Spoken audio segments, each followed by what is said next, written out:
గలిగేవారు. So ఆయన ఒక ఒక రకమైన శైలితో రాజశేఖర రెడ్డి గారు ఉండేవారు. ఇలా ఒక్కొక్క చంద్రబాబు నాయుడు గారు అండి అదే చెప్పాను కదా, చంద్రబాబు నాయుడు గారు ఎంత సమయం అయినా కూడా దాన్ని చాలా లోతుగా పరిశీలన చేసేవారు. అదే వాళ్ళు మేము టీవీలో చూసామండి, పొద్దున్న మొదలు పెడితే ఈవినింగ్ వరకు లంచ్ అలాగా, తర్వాత ఈవినింగ్ అంటే ఆయనకి ప్రభుత్వ నిర్ణయమే చాలా ప్రధానమైనది. ఆ తీసుకున్న నిర్ణయం తొందరపాటుగా తీసుకున్నారు అనే అభిప్రాయం కలిగించకూడదు. అలాగే ఎవరెవరు దీంట్లో ఈ పనిలో మనకు ఉపయోగపడతారో, ఎవరిని సంప్రదించాలో వాళ్ళందరినీ సంప్రదించాలి, ఎవరిని పక్కన పెట్టడానికి లేదు. ఇలా కొన్ని సూత్రాలు ఆయన మనసులో ఆయన పెట్టుకున్నారు. ఇంకా అలసట అన్నది లేదు.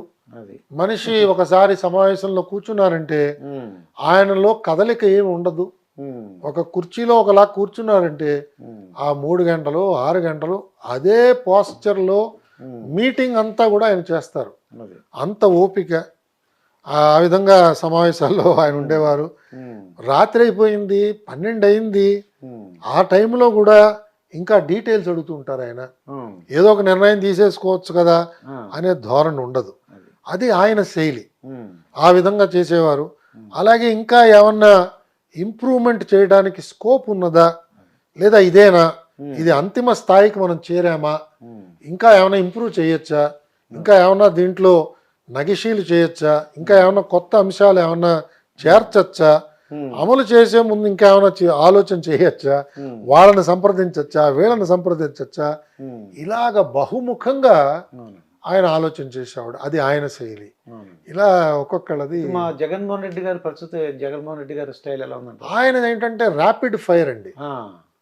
ఆయన నాకే చెప్పారు ఒకసారి లిఫ్ట్లో ప్రయాణం చేస్తున్నప్పుడు, అన్నా ఇప్పుడు మనం ఇదంతా T20 ఆడుతున్నాం, ఇది ఇంత పూర్వంలో లాగా లిమిటెడ్ ఓవర్స్ కాదు, టెస్ట్ మ్యాచ్ అంతకుండా కాదు, ఇది T20 క్రికెట్ మ్యాచ్, ఏ రోజుకి ఆ రోజే మన పర్ఫార్మెన్స్ అని ఒక దృక్పథంతో ఆయన ఉండేవారు.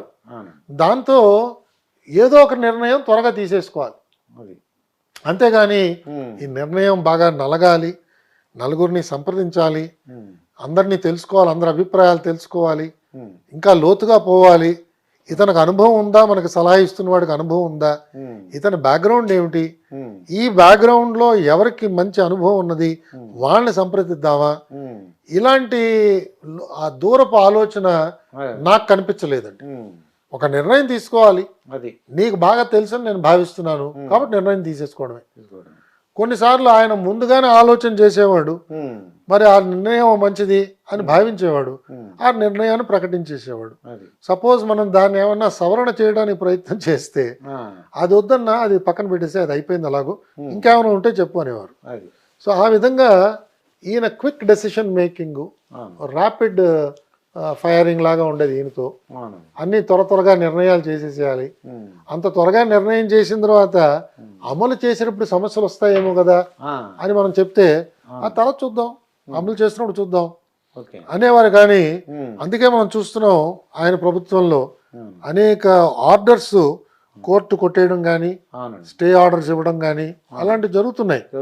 అవన్నీ కూడా ఎప్పుడు లేని విధంగా, అవన్నీ కొంచెం మరి ప్రభుత్వానికి అది పరాభవం కింద భావించాలి యాక్చువల్గా.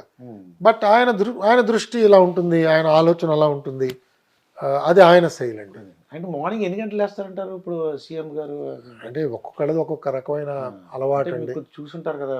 అంటే సుమారుగా 9:30కి ఆయన మొదట కలుస్తారండి.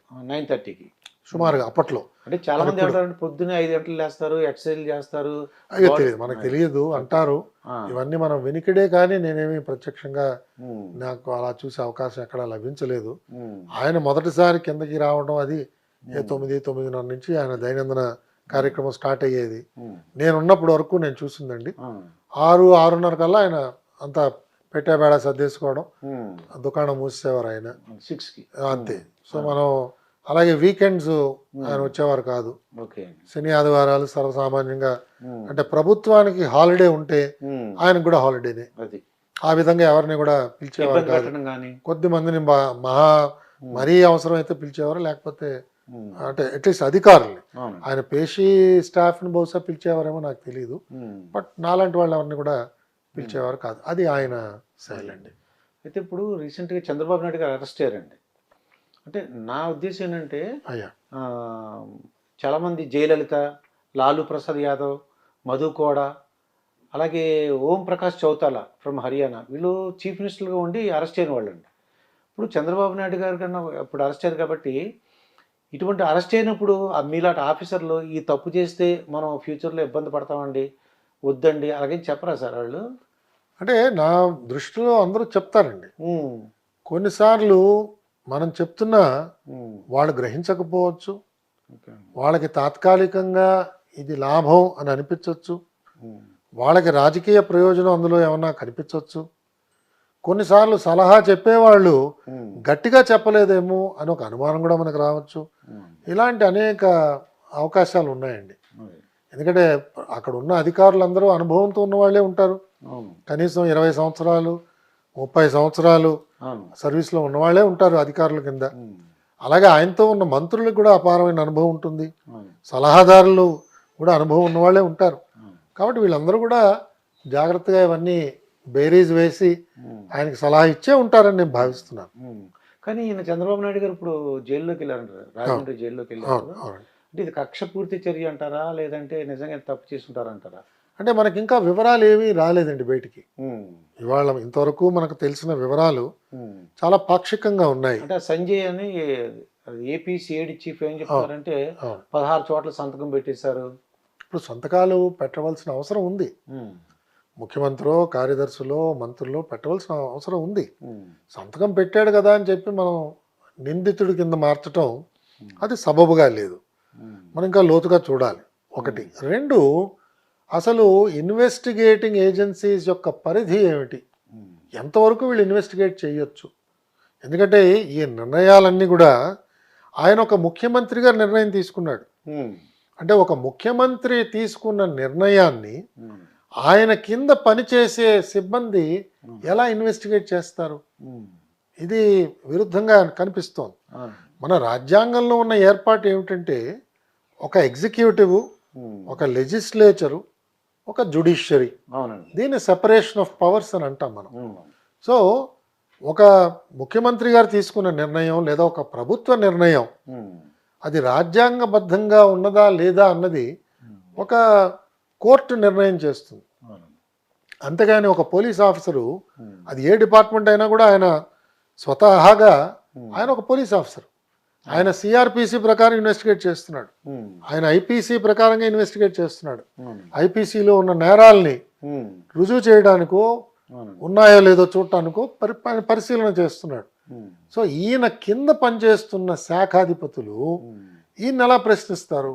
అవును, కాబట్టి ఇది రెండు రకాలుగా చూడాలండి. ఒకటి, వీరు తీసుకున్న నిర్ణయాలు లోపభూయిష్టంగా ఉన్నాయంటే ఉమ్, న్యాయస్థానాలు చూడాలి. ఓకే, చూసి ఉమ్, ఈయన తీసుకున్న నిర్ణయం రాజ్యాంగబద్ధంగా లేదు, రాజ్యాంగంలో పొందుపరిచిన ఉమ్, అంశాలకి ఉల్లంఘన జరుగుతున్నది, ఉమ్, రైట్ టు ఈక్వాలిటీ వైలేట్ అయింది, ఉమ్, లేదా ఇంకోటి ఏదో వైలేట్ అయింది, రైట్ టు ప్రాపర్టీ వైలేట్ అయింది, అవును, ఏదో ఒక రాజ్యాంగ అధికరణ ఉమ్, ఈయన తీసుకున్న నిర్ణయం వల్ల ఉల్లంఘింపబడింది ఉమ్, అని నిరూపణ కావాలి. అవును, అది హైకోర్టు చేస్తుందండి. అవును, అంతేగాని మున్సిఫ్ కోర్టు లేదా డిస్ట్రిక్ట్ ACB కోర్టు, కోర్టు, జిల్లా కోర్టు, ఏసీబీ కోర్టు కాదు. ఒకటి.